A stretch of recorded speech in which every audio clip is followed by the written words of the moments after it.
Hello again, everybody. This is Steve Kallas, speaking of sports, and I'm here with Westchester County Post contributor Johnnie Kallas, and we're here to talk about the retirement of the greatest field goal kicker of all time, Adam Vinatieri, who announced his retirement after 24 seasons in the National Football League. So you know the numbers, Johnny. You're going to do most of this. 2,673 points, the all-time scorer in the history of the National Football League, 4 Super Bowls. But give us your Adam Vinatieri highlights for his 24-year career, 10 with the Patriots, 14 more with the Indianapolis Colts. Yeah, Steve, great to be with you and great to be talking about the greatest field goal kicker in NFL history. And undoubtedly one of the most clutch performers in the history of professional team sports. Tom Brady actually put out an Instagram story yesterday in which he said, when you look up clutch in the dictionary, Adam Vinatieri's name should be next. So yeah, and as you mentioned, 10 years with New England, 14 years with Indianapolis, 4-time Super Bowl champion. Some of memorable moments I just want to walk through really quick.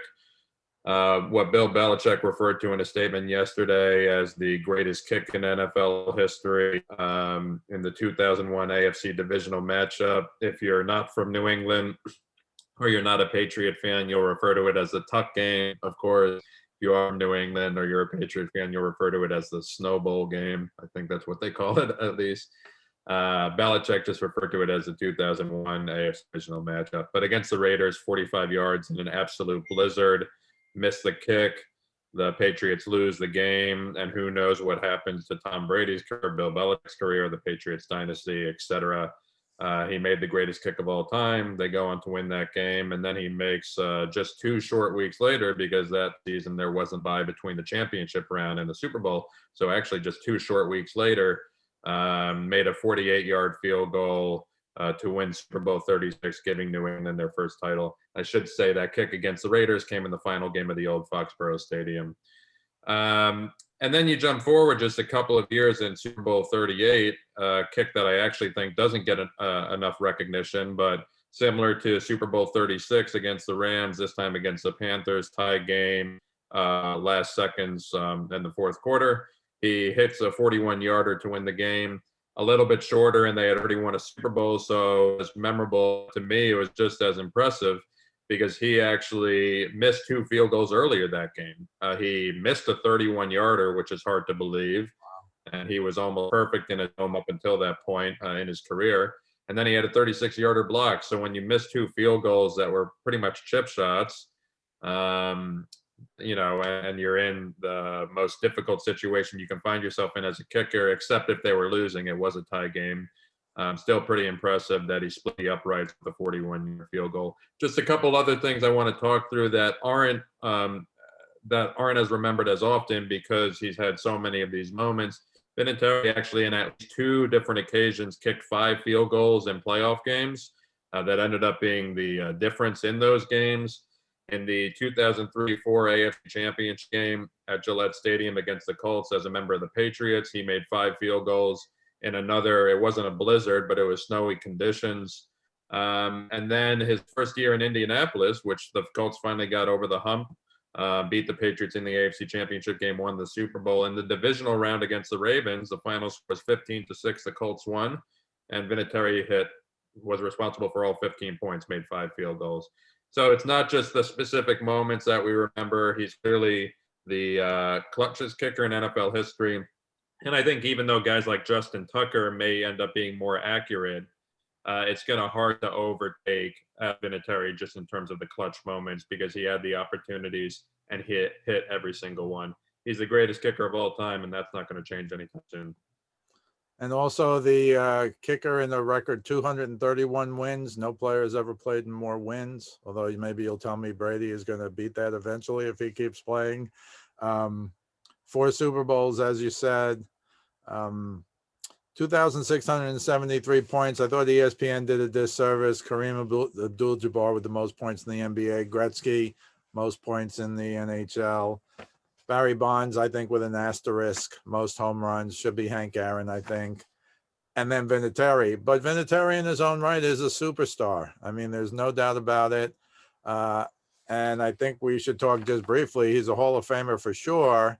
And I think you'll agree he probably should be a first ballot Hall of Famer, although you know the history of kickers and punters. It's been very, very difficult, although that's broken down in the last few years, and there's no better guy to put in first ballot, I think, than Adam Vinatieri. What are your thoughts, final thoughts on the greatest Absolutely. kicker ever? Yeah, no, Steve, absolutely. He's definitely, and I should have mentioned that, he's definitely, in my opinion, not just a Hall of Famer, but a first ballot Hall of Famer. I just want to make a point that I've heard you make before, similar to quarterback play. You know, Vinatieri and Brady came into the league, Vinatieri even a few years earlier than Brady, at a time where it was much harder for kickers and quarterbacks just because of the rules. And I think with kicking, guys have just gotten a lot better over time. You also have more dome stadiums, et cetera. So it wasn't as hard when Vinatieri came in the late 90s that it was in the 60s, 70s. You could talk more about that too. Guys just kicked different back then. Right. But he really saw the progression from, you know, the late 90s, early 2000s, where it was much harder and field goal accuracy was much lower. But today, where it seems like guys, you know, if you're not making them at, never mind 80, probably 85+%, you're considered like a bad kicker now. So I think you know, similar to the quarterbacks, when we look at his career numbers, there's going to be guys, probably now a lot of guys, if we go 20 years down the line, who are going to pass him in terms of field goal accuracy. It shouldn't take away. He was best kicker of his time. He's the greatest clutch kicker in the history of the game. And he literally decided Super Bowl outcomes. So there's nothing more you can say than that.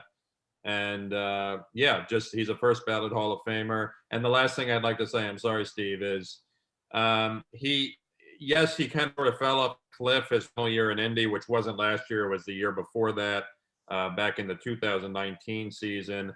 But he was one of the best kickers in football all the way through the end of the 2018 season, when I think he had to have been at least 45, maybe 46 years old.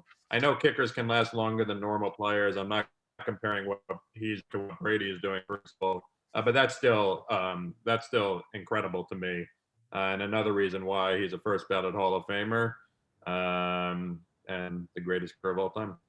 And one final thing for me, we should talk about briefly, I think, an undrafted free agent out of South Dakota State, had kicked in the European League, I think, and had done well, wound up with the Patriots. And it was interesting because Bill Parcells was the coach then, as you know, the assistant head coach, of course, was Bill Belichick. And he was not very good his first few games. He missed extra points. He hit the upright. He missed field goals. And then there was a game early on. I saw this in the Sports Illustrated Vault article from, you know, years ago. And what happened was there was a kickoff. Parcells was always on his case, as Parcells was on everybody's case. And he had kicked poorly and he was on the ropes. And I think they were playing game 4. I don't remember who they were playing, but he had missed a field goal and then they had scored a touchdown. He kicked the extra point. He kicked off and he wound up with an open field tackle on none other than Herschel Walker. And according to Parcells now, that more than anything kicking wise, it got the respect of the team because, you know, everybody thinks of kickers and punchers, but not Vinatieri. He was a good athlete. He was a strong guy. He took down Herschel Walker. And according to Parcells, right after that with the team, he was concrete. And the writer asked, what do you mean concrete? And Parcells said, solid. He was solid with the whole team. And then right after that, as you know, he started becoming Adam Vinatieri. It's interesting how they might have been related. So he came from nowhere, became the greatest kicker of all time. You have a last thought on Adam Vinatieri before we sign off? Just the last thought is it's amazing, right? Belichick in 2000 decided to keep 4 quarterbacks. Nobody would remain on the team. If he hadn't done that, who knows what happens? We've heard that story a lot. But Vinatieri, if Parcells had cut him after just a few bad games, who knows what happens in that regard? It's really amazing to think about. That's a really good point. Yeah, great job, Johnny. This is Steve Kallas speaking of sports, along with Johnnie Kallas. We'll see you the next time.